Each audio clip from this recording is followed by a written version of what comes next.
Hello and welcome back, Jack Wagon Nation. It is time for another edition of the Jack Wagon Sports Podcast. We had a lot to talk about this week. Starting off, Slade, do we want to tell them what happened this weekend, or should we let it be a surprise? That's up to you. You originally said no one would find out until later Okay. on. All right, we'll keep them in suspense as to how well Nick did. Um, but in case you're forgetting what we're talking about, we did record our first golf vlog with all three of us this weekend. It was a lot of fun. We were very excited to get everything edited and put together and bringing that all to you. We really hope you guys enjoy it. But without getting too sidetracked here, we do have a lot to talk about. Starting with some NASCAR news, we had the Watkins Glen race this past weekend. It's been a long day. I was on a hot roof. I can't even form words right now. So, but yeah, so we are ready to talk about Watkins Glen. It was a very exciting race. Lots of comers and goers, lots of different strategies playing out. I got home. I think it was thanks to the rain delay. It was right in the middle of the second stage, so I got to see from that one.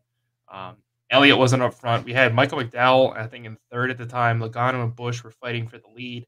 Then all of a sudden, 10 minutes later, the leaderboard was flipped on its head.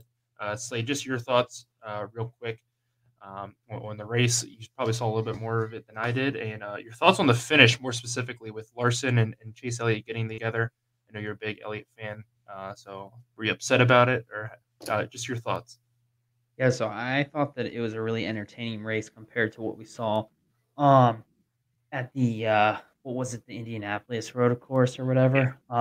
That was just kind of a shit show. This really competed up there with that race, like we had talked about last week. I had said with Martin Truex Jr. and Chase Elliott racing around the course the last like 10, 15 laps a couple years ago. This really competed with that. Definitely really interesting to see the pit strategy calls from the different drivers and their teams. I was really surprised to see that a lot of people didn't try and hold out on the rain tires, sort of like Elliott and some others. Was really surprised about the time you tuned in, George. I think it was Michael McDowell and Todd Gilliland at the top of the fucking Yeah, leaderboard. that's yeah. It was I honestly was getting ready to put some money on Todd Gilliland for top 3 just because, like, it was still at, like, plus 1,000. Pretty ridiculous. He ended up actually getting wrecked, I think, I think his or just axle spun broke. out. Yeah. Yeah. But it was definitely interesting to see. Hamlin was, like, a lap down the entire day. It was interesting to see that his average for the day was, like, 25th. Um, Larson so it was really interesting to see the end of the race there because Elliott, they talked after the first restart there at the end. They talked to both crew chiefs and um, who is it? Cliff Daniels is Larson's. Yeah. He had stated like he thinks that Larson knows what he needs to do on this next restart. Chase Elliott's crew chief Alan Alex. Gustafson. Yeah, he was like I think that we need to change some things, but obviously I don't know what's going on in the car. I don't know how the car drives. Like I don't know from that standpoint. And at that point, I kind of like felt weird about that. And then Elliott again chose the outside. I think that he just kind of figured that he was going to get the same clean start that he had got the last restart.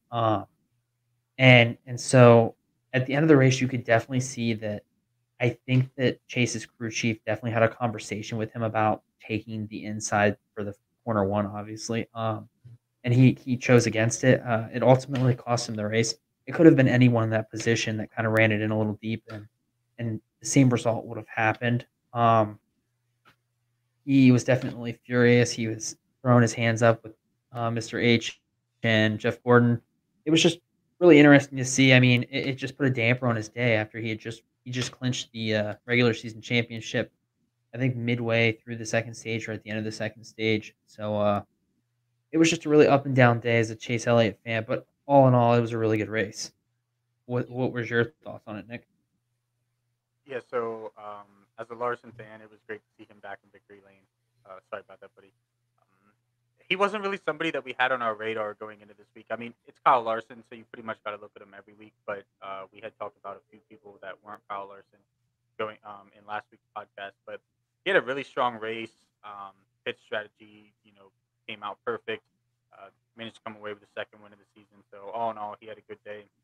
The race was, especially the first, I want to say like 12 laps or so when the track was still wet, especially the first couple when it was still soaking wet. Um, that was some of the best racing I've seen out of NASCAR this year, let alone any of the years recently. Um, I don't know. I love tricky racing. I feel like probably a lot of people do.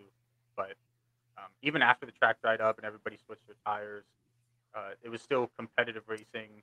And, that's at the end of the day, when we tune into a NASCAR race, that's what we like to see. So I'm here for it.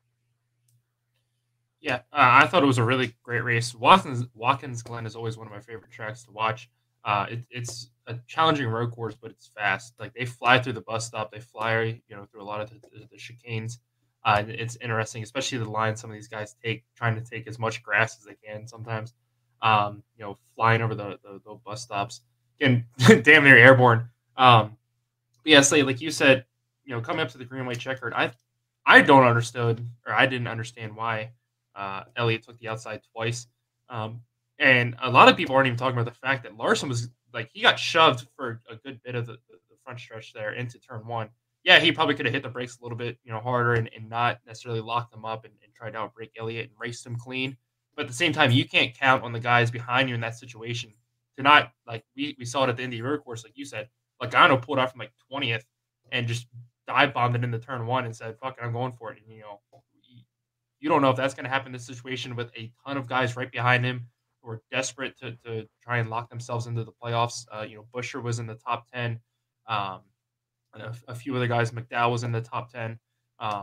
So you can't take the risk that you're going to play conservative and try and be polite to your teammate and not get taken out from somebody behind who's, trying everything they can to get into the playoffs, with just 2 races left. I do understand Elliott being a little upset. Like, hey, he ran me up the track. He used me up. But at the same time, I see him in that same exact situation doing the same thing. I'm sure by next week, everything will be calmed down and better. And especially once they sit back and talk it out amongst themselves, first of all, but, especially with, Mr. H and Jeff, they kind of realized, okay, maybe I was in the wrong a little bit here, but, there are definitely some things I can work on.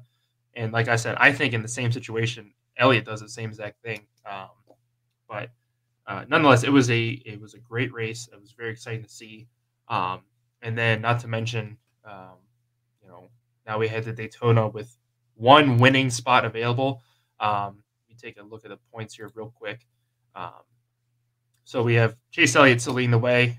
This isn't updated yet, so Kyle Larson's second win is not in there.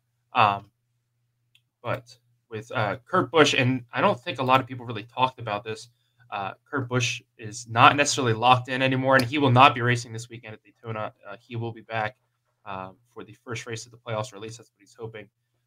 Ryan Blaney still holds a slim lead over Martin Truex Jr. for the 16th spot if there is no winner. So just real quick, your guys' thoughts on heading into this weekend at Daytona, and who are you going to pick to win? I'll go first. So we've talked about this the last 3-4 weeks now. Daytona coming up. Anybody has a shot at this. That's the kind of race that Daytona brings. And I think I might have mentioned it last week. This is a pull a name out of a hat kind of race for me. Obviously, there's a few people who can run strong at Daytona and that you would like to think could win, but when it comes to Daytona, anything can happen.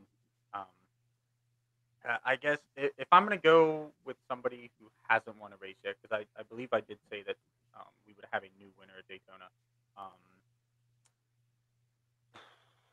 I don't know. There's some strong racers out there. I'm going to have to go. I don't know. I wanted to put this in my notes and I couldn't think about it earlier. You guys talk. Maybe I'll figure something out here. I still can't make a decision. Yeah, so I think that there's a big possibility that we see a new winner this week. There's a crazy thing. So the winner only has to be in the top 30 in points to qualify for a chance based on points then at that point. Or not points at that point. If they get a win, they just have to be in the top 30 in points. based on the current amount of winners, they would be locked into they would make it into the playoffs with a win this weekend. Just 3 people that are in the top 30 in points that have won at Daytona are Michael McDowell, who's in 24th, Justin Haley, who's in 23rd, and Bubba Wallace, who's in 21st. I think that we could easily see any of those 3 do some sort of random. I mean, usually here we see the manufacturers pit with one another, so it just has to be they just have to be the front one of their manufacturer when the manufacturer lines come down to pit, and if their manufacturer has the better pit strategy for the race, minus cautions and stuff like that, I mean, we could easily see someone new win. I mean, we could also definitely see a repeat winner, but yeah, I think that this is the best chance we have at seeing a new winner in the last 2-3 races here now. Yeah, absolutely. I mean, there's a bunch of names you can watch out for. You just said one, Mike McDowell. I think Bubba Wallace, who's always shown how strong he is at restrictor plate tracks. Ryan Blaney won here last year. I mean, I could absolutely see him winning and securing the spot that he feels like he deserves. Another name further down, a lot of people haven't mentioned, is Ricky Stenhouse. He's in the top 30 in points. He wrecks half the field at super speedways, but this is going to be one of those races where you might need to if you want a chance to win. So he's definitely not somebody to count out. And Brad Keselowski, when he was at Penske, he always ran well at Daytona. At the 500, he didn't run terrible. I think he got caught up in a late accident. But nonetheless, again, when it comes to this race, I think all common courtesy is going to get thrown out of the window, especially from these guys, 17th on back who are trying to get into the playoffs, and they're going to do everything they can to get in there. And I could even see somebody like Corey LaJoie, who's 31st in points right now, but a win would definitely boost him up above, the guys in 30th and 29th.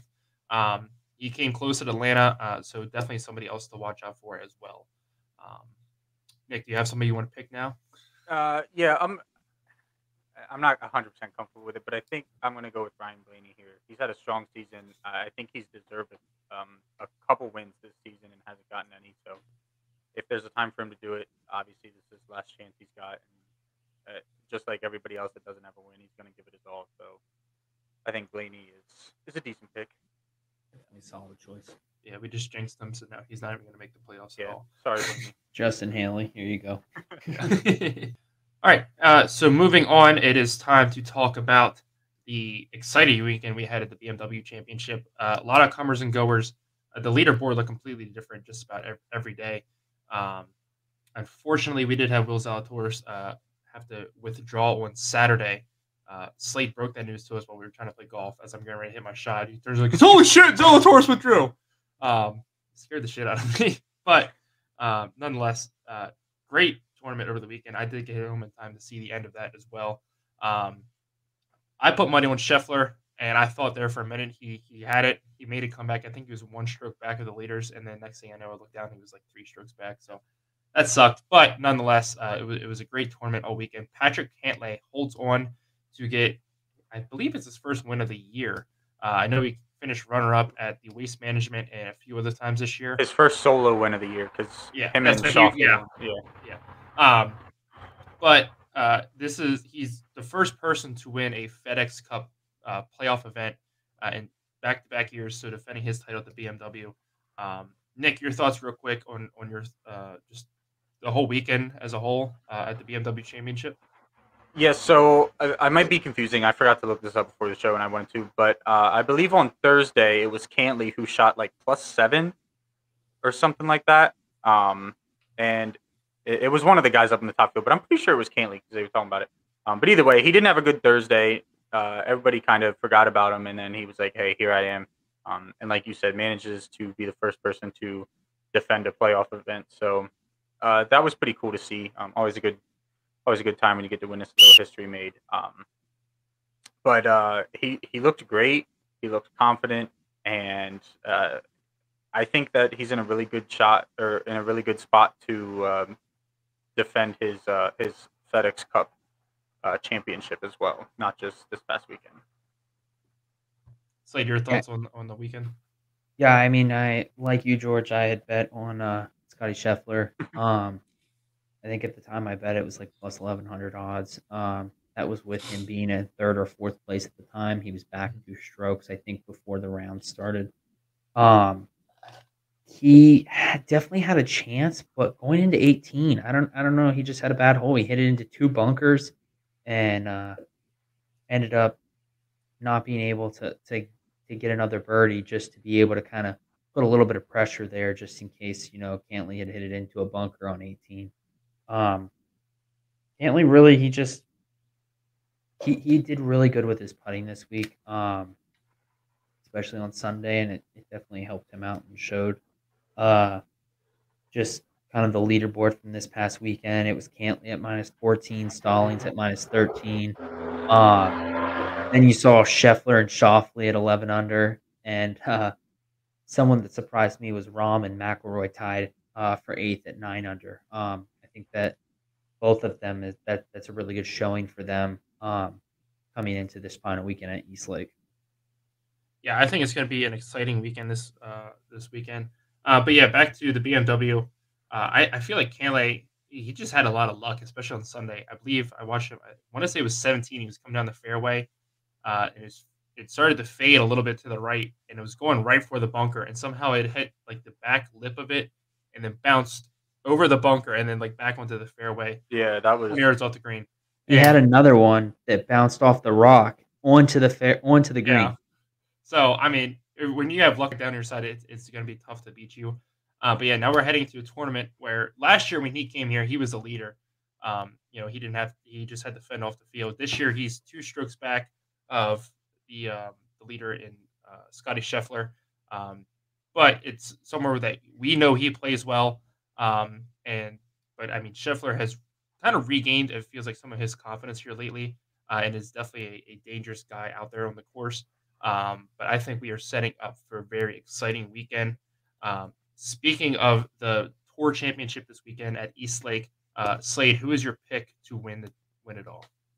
Yeah, so I mean, I have a favorite pick, which is Scotty Scheffler. I also have a question. With Will Zalatoris not competing this weekend, does that mean the rest of the field moves up with their starting? So, like, would that mean that Xander Schauffele starts at 7 under instead of 6 under? Or does he still start at 6 under and just nobody starts at 7 under? Yeah, they still start with the same scores because it's just your handicap scoring. And so, like, I just didn't know with him pulling out if it affected the rest of the field. No, so everybody moves up a spot, but they keep the same score, if that makes sense. Okay. Yeah. So I definitely had Scheffler, which, I mean, I feel like that's just the easy pick, but I think the long shot would be Rory McIlroy for me. Just, I'd mentioned he had a good finish to the weekend, tying 8th, and so I think that he's really just been known this year to be talking as the opposition for the Live Tour. So I think that it would be really good for him just to kind of close this season out with a golf moment, not like a trying to defend the PGA Tour versus Live moment, Right. Nick, your thoughts on who you think is going to win?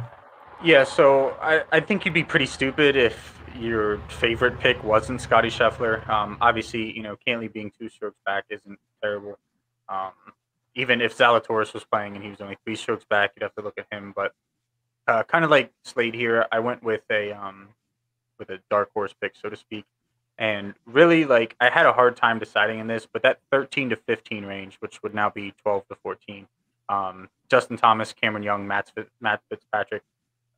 Yeah, you're looking at 7 strokes back, but if there's any 3 people that could overcome 3 strokes, especially if Scheffler, stumbles a little bit either out the gate or late in the week. Normally, if he stumbles, it's earlier in the week. But nonetheless, I had to go with obviously my favorite out of those 3 because I couldn't make a decision on that either. So I went with Justin Thomas.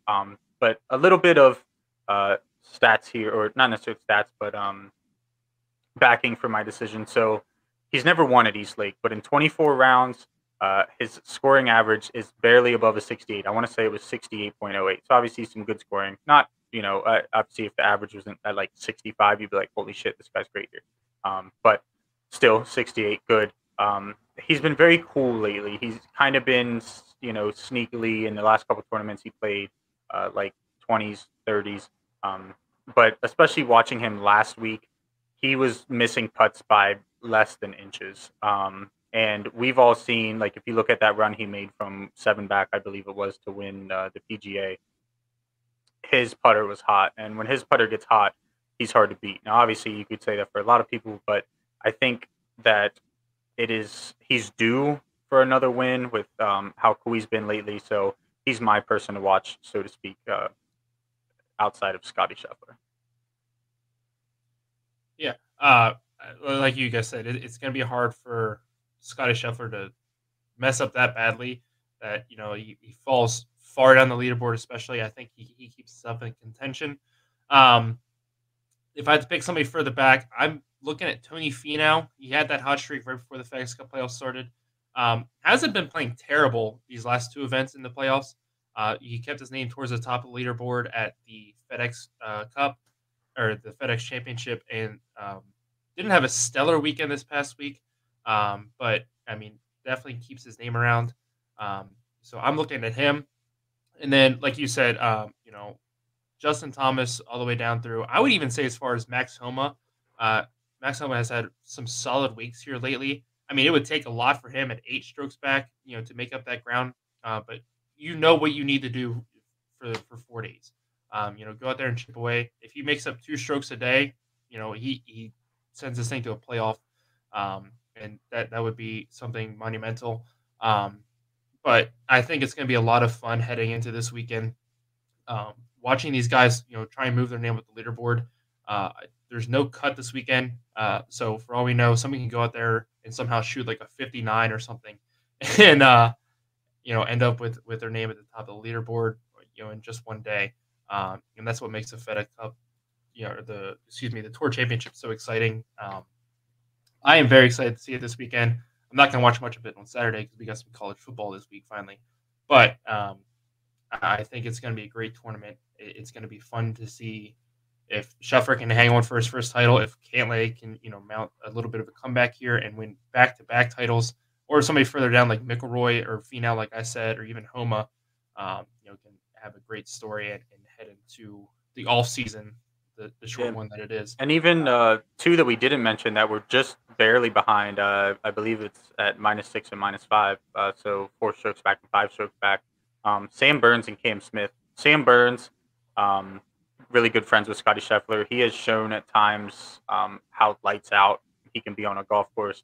And Cam Smith, we talked about, if all this stuff kind of going on is true, Cam Smith, if he manages to still play come the weekend, he's going to be pissed off. And I think that could be enough to set enough of a spark in him to kind of make up that ground and compete too. So it's going to be fun.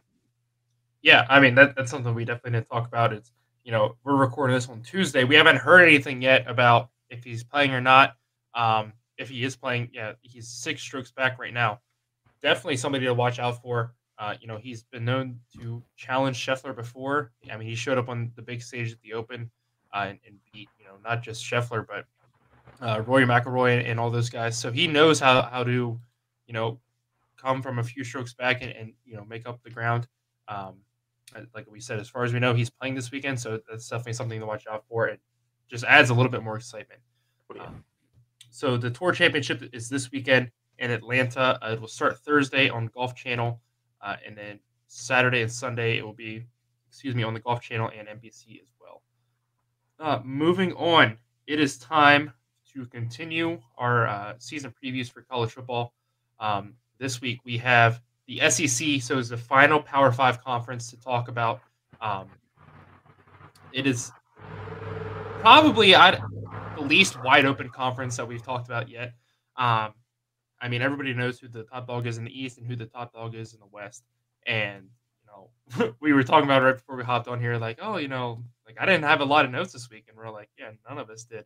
Yeah. So it's let's just get right into it. Do you think anybody can beat Bama? Slade, we'll start with you. Or at least, can anybody even beat Bama this year? No, I don't think anyone beats Bama. I think that them only playing 3 ranked teams, only one of them being in the top 10 with the rankings right now, just says the quality of their schedule for this year. I mean, Georgia is in the same position with the quality of their schedule on the opposite sides, and we'll talk about them, but Bama plays, 3 ranked teams based on the rankings right now. Week 5, week 6. So week 5, they play 19th ranked Arkansas. Week 6, they play 6th ranked, Texas A&M. That will be the biggest game that they play this year aside from division championship or conference championship, whatever. That also has a lot to do with the coaches, so that'll bring a little bit more drama. That is in Alabama. The other 2 ranked games, the third one being against the 21st ranked Ole Miss. Those 2 are away, but Your popcorn I ready. I don't think that those, I don't think that either of those teams are really gonna cause too many problems for Alabama's team, especially with, Nick Saban coming out, was it like 2 weeks ago or something like that, saying that last year was a rebuilding year for them. Yeah. A 2nd place in the college football championships was, Yeah. a rebuilding year. Nick, Also your thoughts? returning Heisman. I'm sorry. Sorry. They also have a Heisman quarterback, so Never a bad thing. No. Nick, now Yeah. your thoughts. Yeah. Like probably everybody else in America, I have to agree. They're too talented and too well coached to even have a team sniffing at their throne, especially if you're just talking about SEC West. Now, obviously, the people kind of thought that way last year, and Georgia kind of came up out of nowhere. But nonetheless, like Slade said, last year's Heisman winner and Bryce Young. They have a Georgia Tech transfer running back, Jahmyr Gibbs, handful of running or wide receiver transfers that should definitely help replace Mechie and Williams from last year. Their defense should improve, which is weird because we always think about Alabama having a good defense anyway, but I think it should improve from last year, even if it's just the slightest. The biggest question for them is going to be their O-line. But when you have the talent around other than the O-line, because even last year their O-line was shaky, but there's just too much talent there for the offense not to produce points, and the defense is going to do what the defense does and stop people from scoring points, especially in the regular season. So in the SEC, I don't think, even including Georgia, I don't think anybody's is going to beat Bama, barring Georgia, keeping a close game and stealing one at the end. Yeah. I mean, I'm in the same boat as you guys. I don't think anybody is competing with them, at least as far as in the West. I think they're going to dismantle Texas A&M when they come to Tuscaloosa. I think they're pissed off from last year, and Texas A&M has been talking a lot of shit and hyping themselves. Like, we had the #1 recruiting class and all this other stuff. I think when they go into Tuscaloosa in a few weeks, they are just going to get steamrolled. I don't think it's going to be even close. It's a lot different playing Alabama at home when Alabama's home. The one game I want to highlight for them as a possible, not even a trap game, but definitely somewhere they could stumble. They go to Tennessee this year. This is a very underrated Tennessee team. You saw last year, they were much improved overall. I believe they should have been ranked this season. I think come time when Alabama travels there, they will be a ranked team. But I think they're going to give them some fits. I think it's going to be a close game. They might not upset them, but I usually when they play each other, it's always close. Even when normally Tennessee, even when they suck, they find a way to make this a close game. I think it's going to be a really good game, and Tennessee could easily, no, I don't want to say easily, but definitely be a team that could upset Alabama here. Other than that, the other big game on their schedule is they travel to Texas outside of what Slade was talking about earlier. Again, I think they're going to get embarrassed on national TV and show how back they are not. I have Alabama whooping their ass easily. I think College Game Day is going to be there. That Texas crowd is going to be hyped. They're going to get shut up real quick. Matthew McConaughey will be there. Yeah, we'll have to wait and see. I'm sure you will. Moving on. Speaking of teams that are dominant in the SEC, do you guys think Georgia could make the college football playoffs again this year? Slade, we'll go with you first. Yeah, so I mean, they have an even weaker schedule than Alabama this season in my eyes. They only play 2 ranked teams as it sits right now. number 11 Oregon, who I think is going to be a tough matchup for them. With it being week 1, yeah, I think that Georgia definitely gets that win if it's week 3, 4, and any point the rest of the season. But I think week 1, that's just tough. Tough deal. Luckily, they have it at home. And then they also play number 20 Kentucky later on in the season. I think it's like the 11th or 12th week. Those are their 2 ranked things. I think that this is a big disadvantage for the SEC this year, that both these teams have very weak schedules, because if they both walk into the SEC championship undefeated, I don't know that you could. I mean, it obviously depends on the other conferences and stuff like that. But I mean, if you tell me that if Georgia loses to Alabama in the SEC, and their best win is against Oregon, who was ranked number 11 at the time, and say Oregon's ranked like 20th or not ranked at all at the end of the season, like, I think it's hard to put 2 SEC teams in at that point. I mean, you could say the same for Alabama. I know. Say Texas A&M's not Yeah. ranked at the end of the season, you know? So, like, I just think that this is the season for all of the other conferences to really, like, try and get an undefeated. Like, this would be the season for them to have that push schedule. Just get undefeated, win your championship, get in, you know? Yeah, and Nick, that your kind of goes thoughts? back to I'll get to that in a second, but that goes back to our talks with the Big Ten and whether it's Michigan, Penn State, whoever the hell might come out of it, and a second team outside of Ohio State. Gonna be Penn State. I'm just bringing up the conversation, but yeah, that's actually a really great point, Slade. I hadn't thought of that.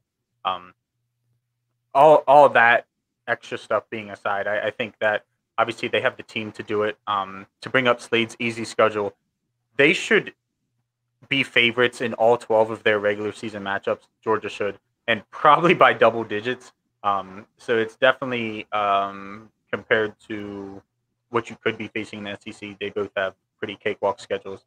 I think that Georgia and Alabama both end up going undefeated, face each other in the conference championship, and like I talked about earlier, whether Georgia squeaks one out at the end, or if Georgia can at least keep it close. I think you pretty much don't have a choice as to putting them both in. But especially even if Bama, if one of those teams loses that conference championship by more than 10 points, I think there's at the very least a discussion in the college football playoff committee, like, hey, both of these guys had cakewalk schedules. This this team lost by 14 to this team. We're putting this team in, but does this second team really deserve to be in? Which is it's going to shake things up come that time. But as far as Georgia goes, they only have 10 returning starters, but they have a lot of incoming talent from the transfer portal and recruits and whatnot that I don't think, at least, barring another conference doing real well, I don't think Kirby Smart's squad has anything to really worry about. I think they should see themselves in that Final Four at the end of the year. I'm going to go out on a limb and give my hot take. I don't see Georgia making the playoffs this year. I see them having one loss heading into the SEC championship game, and I have Alabama crushing them again for the main fact that I think Georgia is cursed in the SEC championship game, and Alabama is just so much better than them. Unless they get some severe injuries, a team that you could argue Georgia was better than them last year heading into the SEC championship, and Alabama beat them. I have them losing the SEC championship, being a 2-loss team, and not getting into the playoffs. Whether just a question real quick, who do you have? Did you pick a game for that one loss, or do you just feel like he picked Oregon? Well, I was gonna say I definitely feel like it's a week 1 game. Granted, they're in Atlanta, but I mean it's still difficult, especially with you don't know how improved the Ducks are going to be under Dan Lanning. Oregon travels. And another thing to think about is they have a brand new defensive coordinator. Yeah, he sat under Lanning last year, but at the same time, how is he enough of a leader to be able to take over that whole defense? And that stacked linebacking core they had last year, some of those guys left. They went to the NFL. It's not the same exact defense, and so you got to think about how they're going to gel week 1. But even outside of that, taking my bias out of that Oregon game, they traveled to South Carolina this year, and I think again South Carolina is a very underrated team. I think they've been a rattler. Yeah, they've been not even. Actually, now you just said that, I think they're going to steamroll. No, I'm just kidding. But South Carolina has been a much improved team under Shane Beamer. I think he's a great coach for them, and he did amazing things with them last year. They looked dead in the water, 6 weeks into the season last year, and he turned that team around. They made a bowl game, and then they beat a very good UNC team in that bowl game, and it wasn't really close. And it's not like they had a lot of their guys sitting out. But again, I don't think enough people are giving Kentucky respect this year. And the fact that Georgia goes there late in the year, they also get Tennessee at home. And the game against Florida is always, again, it's a rivalry game. It's always close. I think there are plenty of games on this schedule that Georgia can lose, especially if they're not careful. Like I said, there's teams much improved than the SEC East. I think the SEC East is actually a little bit tighter than some people are thinking. Everybody's marking down Georgia, Alabama, in the conference title game. It might not be the case. Like I said, I think Kentucky, and this is leading into our next conversation about teams that we think can challenge Georgia in the East. I have Kentucky up there. I think Tennessee is going to be much improved. And again, like I said, South Carolina. Now, are these teams I'm picking to win the SEC East? No, I'm still picking Georgia to win the SEC East. But these are teams, like I'm saying, that I think are much better than a lot of people are giving them credit for, and can absolutely give Georgia fits, especially if they get some injuries here or there. They're beat up going into those games. They're just not focused. Period. Heading into these games, these are absolutely teams that can jump up and knock Georgia down a peg. And then, like I said, they go into the SEC championship game. I have Alabama beating them, and then I have them missing the playoffs as a 2-loss team. So, Nick, your thoughts on if you think what teams, if any, can compete with Georgia this year in the East, or at least teams to watch out for in the East? Yeah, so like you said, I mean, Kentucky's definitely one that you have to keep an eye on. When you're talking about a team that hasn't necessarily been one of the most successful in years past, there's definitely some question marks. But like you said, they did a great job last year, and I like you, I think that they are a bit underrated going into the season. As it sits now, like I said, I don't currently see them being good enough to beat Georgia. However, if this team develops fast this year, they are going to be a scary good team. They're not going to do enough to get into the playoffs. Even if they end up beating Georgia and make it to the conference championship game, they're going to more than likely get smacked by Bama and not have enough credit to get into the playoffs. But they're definitely, I think out of any Power 5 conference, really, they're the one team that I have my eye on the most to make a big splash in college football this year. Who was that? Kentucky. Okay. I almost said Kansas when I repeated it, and I was like, no, not Kansas. Could you imagine, like, a couple years ago saying that Kentucky football is better than Kentucky basketball? No. I wouldn't. If you would have said that a couple years ago, I probably would have slapped you in the face, and I'm not even a Kentucky basketball fan.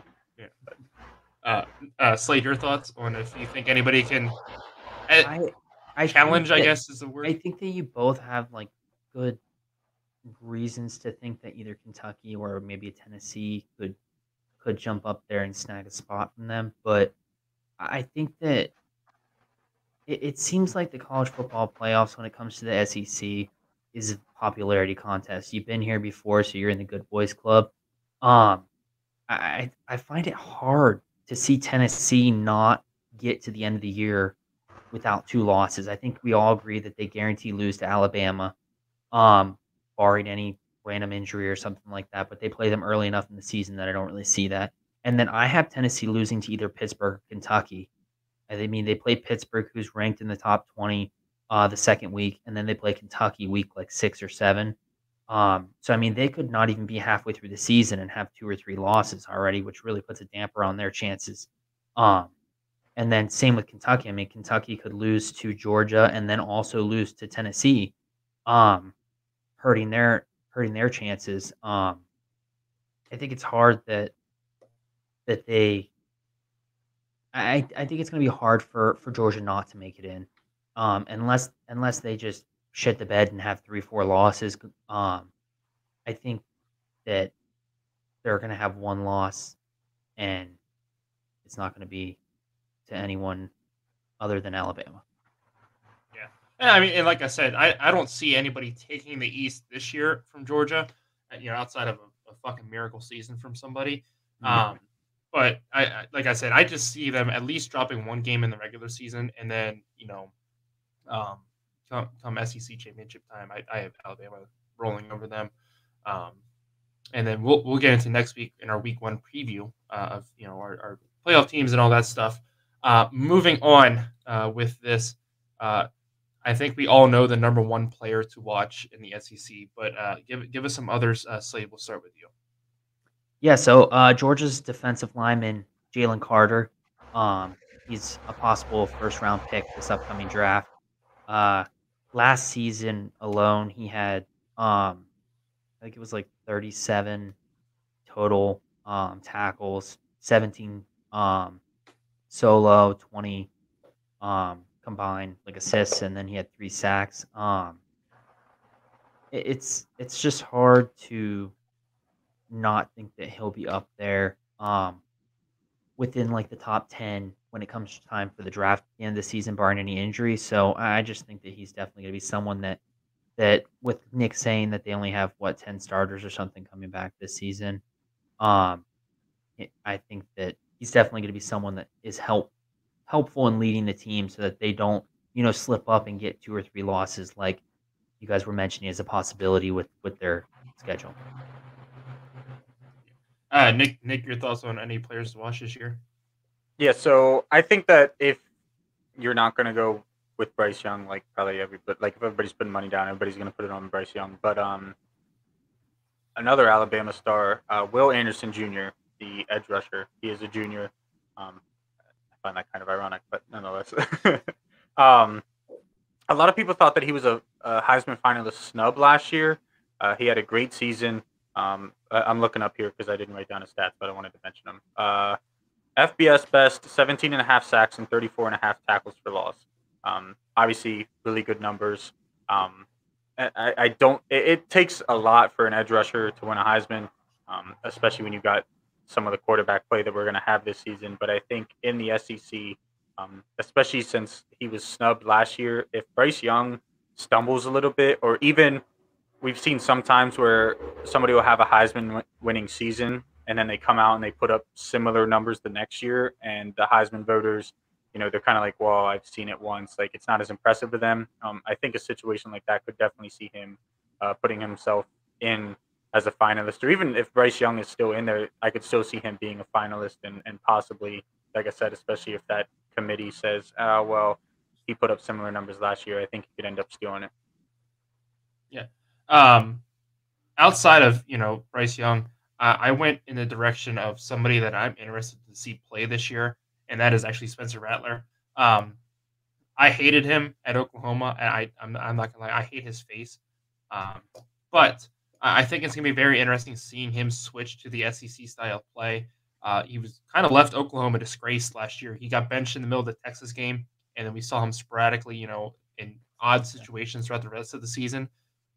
Going into last year, he was a Heisman favorite. His name was thrown out a bunch, and then all of a sudden, the Texas game happened, and even leading up to that, we kind of felt like it just seemed like something was off about him. He wasn't playing to the same capability he had the year before. So I'm very interested to watch him and see if he is, that same player from last year and just, I guess essentially washed up. Nobody really wants to see that anymore, or is this somebody who can prove himself as a Heisman contender? He's back. He's in a system that the coaches believe in him. He doesn't have an incoming freshman like Caleb Williams last year breathing down his neck. The coaches give him the utmost confidence. He goes out there and he balls out. And out of nowhere, he has South Carolina in contention to win the SEC East. So that's somebody I'd like outside of Heisman favorites and stuff like that. Somebody I'm interested in watching and seeing if they can develop and progress, or if they kind of stay stagnant and he gets benched 4 games into the year. I'm interested to see that. One thing I did want to mention about Bryce Young that I saw, I watched a video of him being interviewed about his NIL deals and stuff like that. With last year being the first year that he was able to take on an NIL deal like legally, it was interesting to see they had asked him about bonding with his teammates and stuff like that. And I'm gonna assume that he's sponsored by a steakhouse somehow, but they asked him what he does to bond with his teammates, and he said that he takes the O-line out for a dinner at a steakhouse every night during the season. And the guy was like, "You mean like before game day or whatever?" And he said, "No, every night." So it must be nice to be blocking for Bryce Young. Dude, I got 2 years of eligibility left. I'm about to go fucking Alabama. God damn. Moving on. Moving on. We know your picks for the SEC East and West and basically the conference champion at this point. So who is your pick for most declined team and most improved team this year? Slade, we'll start with you. Yeah, so my most improved team is Texas A&M, only because they went 8-4 last year. Looking at their schedule this year, I think that they could go 10-2. And so I think that is a good improvement, and it kind of shows that the recruiting classes matter, I guess. And so, I mean, they're still going to lose to Alabama, but I think that puts them at my most improved just on the teams that I was looking at. What about your most declined? So for my most declined, I put Kentucky. I know Nick is hoping that they can maybe stir up some drama, but they went 10-3 last year, I think, and so this year I kind of have them at 8-4. I think it's a step back, especially with the conference, with their side of the division being kind of wide open. I think that it could go one of two ways. Like Nick was saying, they could kind of run the tables and they could, catch Georgia and run out the rest of the season. But I just see it kind of going opposite. I see them kind of slipping up multiple times this season and going 8-4, maybe even 5 losses on the season. You're just upset because they beat Penn State in the bowl game last year. Nick, your thoughts on your most improved and your most declined team? Yeah, so for most improved, I got Florida. They went 6-7 last year. They have a promising young QB who played 8 games last year. They have talent at all the skill positions around him, a serviceable O-line, and a defense that has a lot of room to improve, which I think they will do, obviously. I only have them going like 7-5, maybe 8-4, which is only a win or two more than what they got last year. But I think on the field, it's going to look incredibly different. The reason I gave them 5 losses is because they have 2 top 25 matchups to start the season off. And then in the middle of the season, I think closer to the end, they have trips to Georgia and Texas A&M in consecutive weeks. And the season finale is at FSU. That's the one game I think they could win or could lose at this point. So obviously a tough schedule for them, only resulting in an extra 1 or 2 wins. But I think that they're going to compete in a lot of those games against, say, Georgia, Texas A&M, and obviously, like I said, a possible win at FSU at the end of the year. So as far as most decline goes, I have Ole Miss. They went 10-3 last year, and they placed second in the West. But it's going to be very hard for Kiffin's squad to reach those double-digit wins again. They lost a lot of talent from the top of their depth chart, and Kiffin did very well in the transfer portal and, obviously recruiting and whatnot. But that talent at the top of that roster is definitely going to be missed. Their defense did show improvement last year, but with the loss of talent that they have a new defensive coordinator. I think that it's going to be hard for them to build upon that as far as the defense goes. I have them at 7 to 8 wins with the possibility of dropping 4 out of their last 5 games. For my most improved team, I'm going with Tennessee. I talked about them a lot already. Not a terrible record last year. They ended up going 7-6, but I have them jumping up into that 10-win range.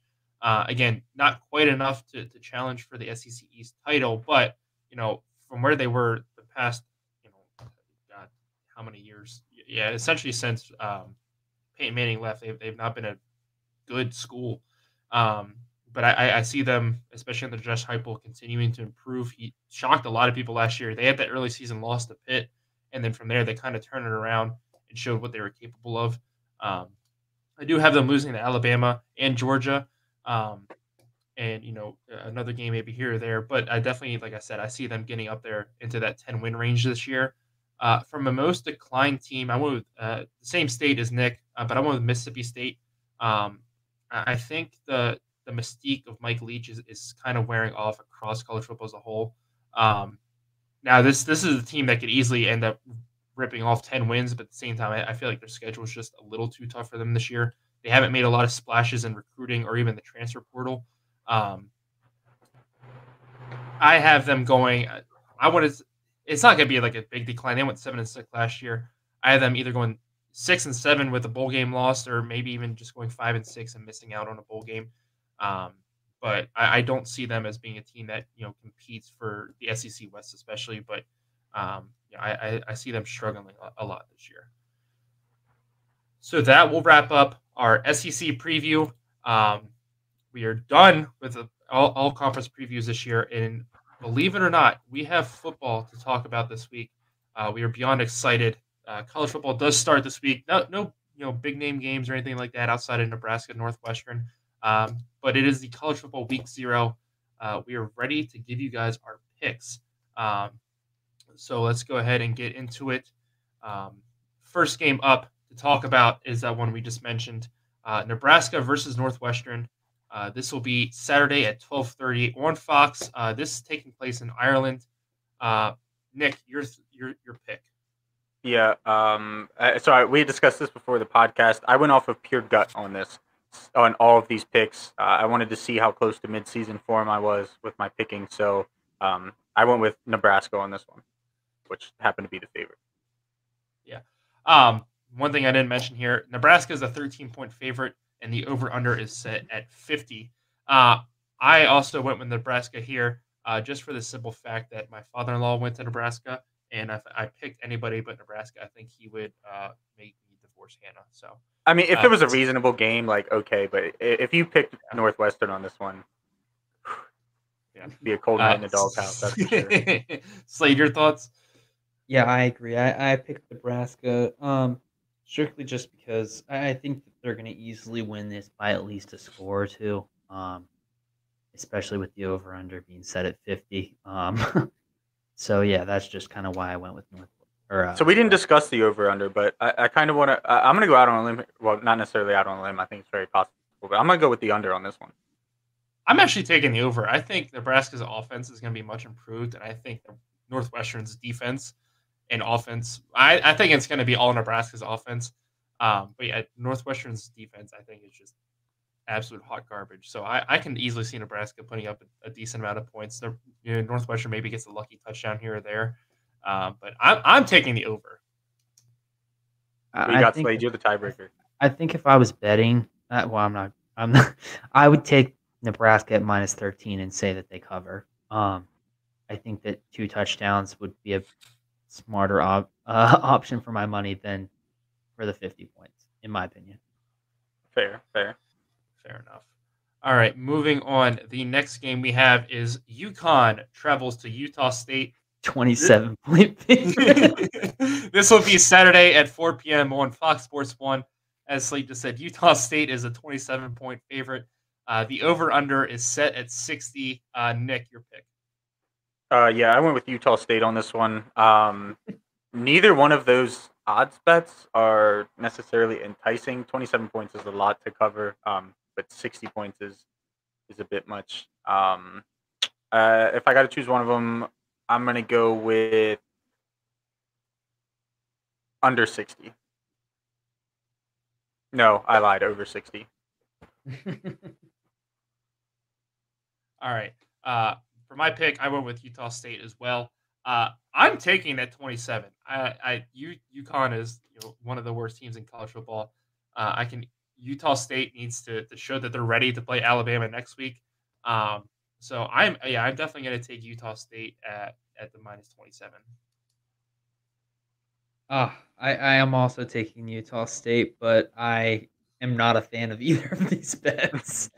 Those are hefty numbers. I think I just take the pennies on the dollar and just take Utah State money line. I'm scared of both of those, the 27 points and the 60-point over. Alrighty. Our next game up, we have Wyoming traveling to Illinois. This will be Saturday at 4 p.m. on the Big Ten Network. Illinois is an 11-point favorite. The over-under is set at 44. Nick, let's get your pick first. Yeah, I went with Illinois on this one, which I'm 3 for 3 for the favorite so far after not looking at odds, so that's pretty good. And I mean, these are kind of easy ones too, but I'm gonna I'm going to take the Illinois -11. Alrighty. For my pick, yeah, I'm going with Illinois too here. I think they were much improved in the Big Ten last year. We talked about it, a few weeks ago. I think they're going to be flirting with bowl eligibility this year, and they obviously need to get off on the right foot like they did last year. So yeah, I'm going to take Illinois at home, and I'm going to take them at -11 as well. I agree. I'm picking Illinois. I think that they had a strong showing last year, and I think that they're just going to build upon it this year. Like you had said, George, I think that they need to show that by kind of putting the pressure on Wyoming early and just keeping it. So I definitely see them easily getting the -11. Alrighty. Moving on, our next game of week 0, we have Nevada traveling to New Mexico State. This will be Saturday night, 10 p.m. on ESPN2, the first ESPN game of the year. Nick, your thoughts? Oh, excuse me. Nevada's a 9-point favorite, and the over-under is set at 50.5. Yeah, I went with Nevada on this one. And whew, New Mexico State isn't terrible. I mean, they ain't no Georgia, but give me the under 50.5. I don't know why I'm saying half this stuff. If you put me on FanDuel, I take the under like 0% of the time. Yeah, especially in college football. You never take the under in college football. I'm gonna parlay all of my things from today and see if I can get a big one. There you go.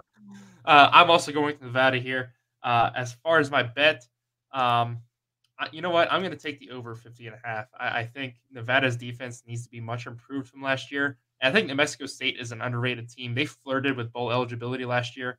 I think they have an underrated offense. I could easily see this being, a down to the wire game. As soon as you get to 10 o'clock and these games start happening, random shit always starts to happen. So yeah, I'm going to take the over at 50.5.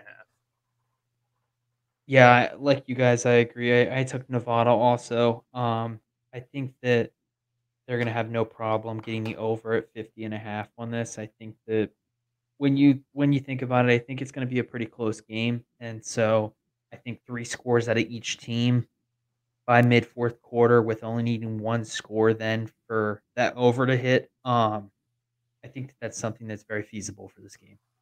Absolutely. So far we're all in agreement with the picks, the bets not so much. Moving on, the next game we have the University of North Texas traveling to the UTEP Miners. This is Saturday at 10 p.m. Excuse ESPN2 up there. It is not on ESPN2. But the odds are even. Nobody is a favorite. And the over-under is set at 55. Nick, your pick. I went with UNT here. It's funny because I was sitting there thinking, man, I could probably flip a coin and choose this, and apparently the odds makers think the same thing. I'm gonna go under again. I don't know. This game could go either way. I'm going under 55. Yeah, I'm gonna I changed my mind. I'm gonna take the even. No, I'm gonna go with UTEP here. They're playing at home, but a big thing that came out the other day, this game is sold out, and they're trying to make it an orange out, like Penn State does the white out. Now, granted, it's only going to be 50,000 people. It's not quite up there, but still, I think it's going to be a cool environment. I hope I can find this somewhere on TV because I'd really like to actually watch this one. Maybe it'll be on ESPN Plus. Yeah, maybe. But I am going to take the over at 55. I think in that loud environment, 4 scores each is definitely doable. Especially with these teams. UTEP, I think that they're going to challenge in their conference this year a lot more than they did last year. So yeah, I'm going to take UTEP and the over at 55. Slade, your thoughts? Yeah, so I also went with UTEP. I saw that they had a sold out crowd, and also, if any team has Texas in their name, you just know that no defense is going to be played. It's going to be a high scoring game. All they're doing is throwing 70-yard bombs every play. So whether the defense actually picks one off and runs it back for a touchdown or what, I just think there's going to be a lot of scoring. So I'll take the over. Okay, you're taking the over. Alrighty. In the last game, we picked 6 this week. We have Vanderbilt at Hawaii. This will be Saturday. Yeah, I fucked up with this one. It is not 10 p.m. on ESPN2. This is 10:30 on CBS Sports Network. Nick, your picks? I went with the underdog here, not knowing it at the time, but I picked Hawaii. They're at home. I can only imagine that flying out to Hawaii and all that shit probably messes with you to some extent. With that being said, I'm going to take the over on this one, the over 53.5. Yeah. I agree with you 100%. I'm going with Hawaii as well. It's always tough traveling out to Hawaii, especially week 0. This is a Vanderbilt team that nobody expects a lot of this year. So I'm going to take Hawaii, but I am just taking them at the +8. Even if they don't win, I think they definitely cover the 8 points. I don't think Vanderbilt's good enough to stop that. But yeah, so I'm going to take Hawaii and the +8. Slade? Yeah, so I actually went with Vanderbilt. I think that I think back in the day when the schools maybe didn't have as much money, I think that basically all the Division 1 schools, when it comes to football, have the money to dish out. They're out there for 5-6 days before this game. They're acclimated to the time change and everything by that time. I think that it's going to be a tight game, so this is the only one I'm kind of nervous about, but I'm taking the under 53.5 on this one. This is another one, like I said, especially like the late games. But like I remember a couple years ago when like Arizona went out there, it like went down to the wires like a Hail Mary the last second. Like every like I said, anytime these games start 10 p.m. or beyond, like they just always turn into like the wildest shit shows. And so that's why if I had to take anything other than Vanderbilt or Hawaii at +8, I think I would take the over on this one. Yeah, I would just take the money line. Yeah. I didn't even want to take the under. I just didn't want to take the money line for 2 of them. All right. So that wraps up our week 0 coverage. I'm just excited for college football to be back. I think it's going to be a lot of fun this year. Moving on to our last subject of the night, as always, it is our top 5 of the week. We went with a little off the board one this week, as we do just about every other week. But our top 5 ice cream flavors. Slade, let's have you go first. All right. So my first 2 are kind of similar. I'll start at 5. So number 5, I have Neapolitan. I think it's a nice mix from everything. So you got the chocolate, vanilla, and strawberry. Number 4 is orange creamsicle or orange sherbet, whatever type of orange ice cream you want. Number 3, I have black raspberry. I think that's usually what I would like to get as like a milkshake or something like that. So, number 2, I have Rocky Road ice cream. And number 1, which is pretty close to number 2, Moose Tracks. It's my favorite ice cream ever. Oh, thanks. I just want to say, so I did tell you guys that I did something different with my list, but I had half my list done before I decided to do it, and Moose Tracks was sitting on my number 1 too. So much respect, Slade. Well, Nick, your top 5. Yeah, so in the theme of college football and the fact that I'm a Penn State fan, I went with my top 5 flavors from Berkey Creamery because hands down the best ice cream I've ever had. So yeah, I don't need to hear that shit. Have you ever had the Creamery ice cream, George? I have not. Does he even know that you took him out for a sec? Yeah, I did. Okay. Yeah. So don't talk shit if you never had the ice cream. Shit's busting. But anyway, listen, I'm not saying it's bad. I'm tired of hearing about you talk about Penn State. So I'm tired of hearing you talk about Oregon. So I don't talk about Oregon near as much as you talk about fucking Penn State. I don't care. I think you talk about Penn State more than us, George. Oh, that is true. That's a fair point. Probably honest. That is honest. But anyway, so number 5, it's just a basic flavor, chocolate chip cookie dough. You can never go wrong with chocolate chip cookie dough. Number 4, birthday bash. I would have put that higher because I genuinely enjoy it, but I can't eat a whole lot of birthday cake flavored ice cream. I don't know what it is, but just can't do it. Number 3, coffee mocha fudge. I love coffee flavored ice cream. I don't know. It doesn't give me energy, obviously, but I guess it's just a mental thing. It reminds me of a nice morning. Number 2, I have raspberry vanilla sundae. I'm a sucker for fruit. Whoa. You didn't What? put peachy paterno at all. I didn't get to 1 yet, Slade. Chill out. I thought you said moose tracks already. No, I said with my original list, I put moose tracks before I decided to put this list. My bad. Number 1, thank you, Slade, is peachy paterno. Again, I love fruit and can't go wrong with honoring. I want to word this very carefully. One of the best college coaches of all time. Had to make sure I worded that right. I didn't want George getting all excited before the end of the podcast again. Anyway, my top 5. Number 5 is very basic. I went with vanilla. I have it here because there's so much you can do with it. Sprinkles, syrup, like any syrup you put on vanilla is good. Like if you take chocolate ice cream and you add chocolate syrup, I don't like it, or like any other. Like it's very hard to find a good syrup that goes well with chocolate ice cream. But I love vanilla ice cream. Number 4, I went with just sherbet ice cream, whether it's rainbow sherbet or orange sherbet. I feel like they put like 10 times more sugar in that, and it's just so much better. Number 3, I have mint chocolate chip. Especially if you blend it up, you put that in a milkshake. Tastes just like a Shamrock shake. I love it. Number 2, I have chocolate chip cookie dough.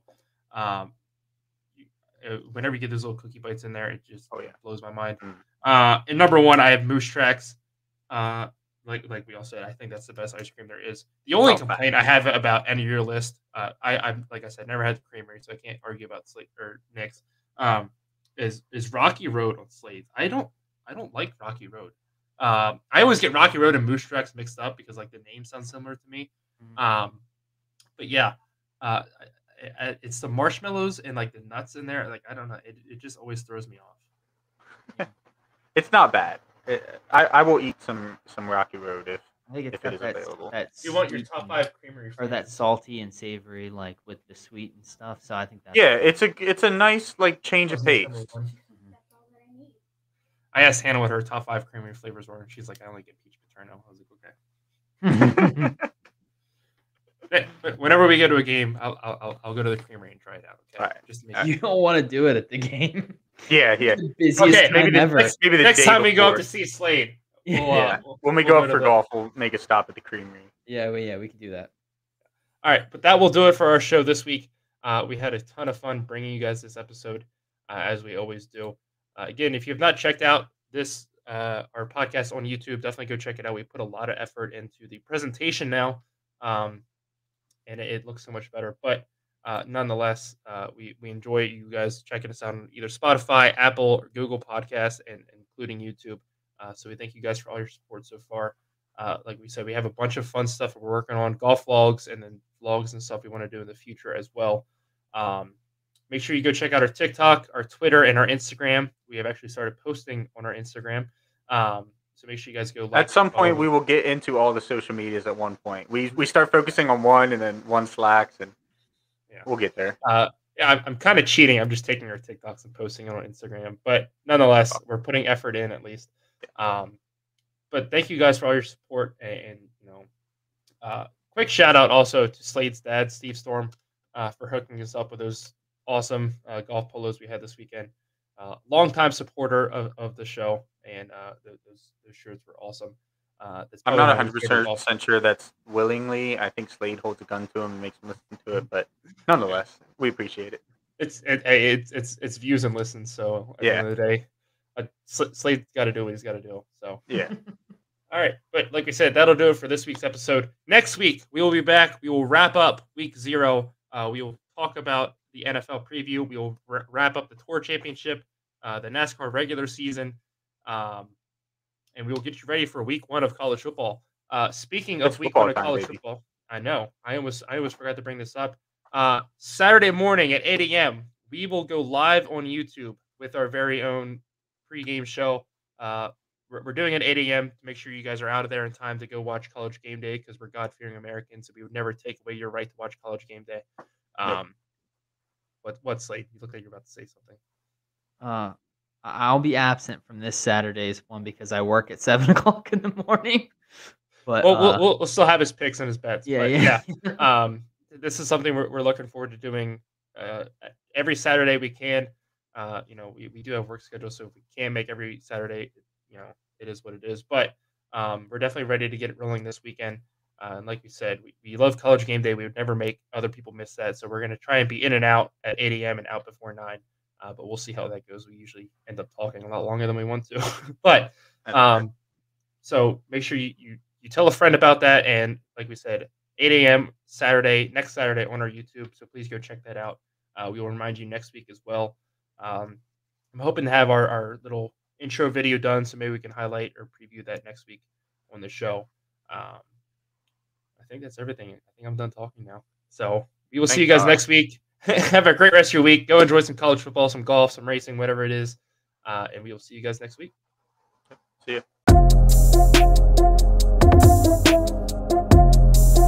ya.